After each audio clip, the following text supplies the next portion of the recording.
لأمریکای 134,245 ولاتین ترکیه لنه جهین جدا لناوندین دنگدان دست به دنگداینی کرن. دوی چارچوبه داجی 49,188 هلبجارین کل قنصلخانه گشتی یا نیویورک قید کرینه جبو دنگداینی لپیشی قنصلخانه ترکیه دکوین رزی. لباجار نیویورک دنگداین حتی هفته گلان و بردوام بکه. بگمان اف هلبجارتن پر گرینگه. و که امجی جوالاتیان بپرسن که چه دفکرن.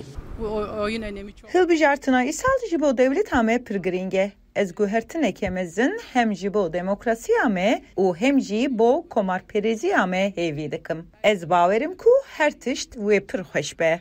ده هلبجارتنا حزیران 2018 دا هجمارا هلبجارین ترکیه یل آمریکایی 106,228 کس بو.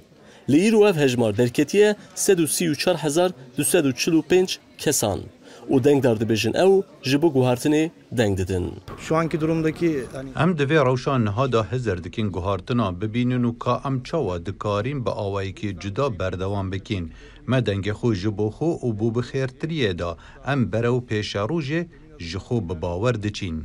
Welatiyek din jî got ku ew hez dikin ev hilbijartin pêşiya herikandina xûnê bigire û aboriya Tirkiye baştir bike.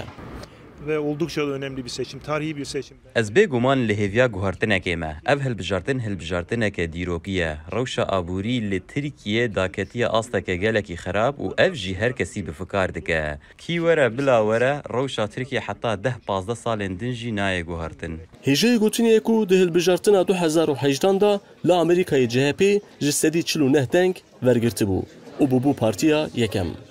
Her wiha HDP jî ji sedî 20 deng wergirtibû û bû partiya duyem. Sinan Tunçdemir, Dengê Amerîka, New York.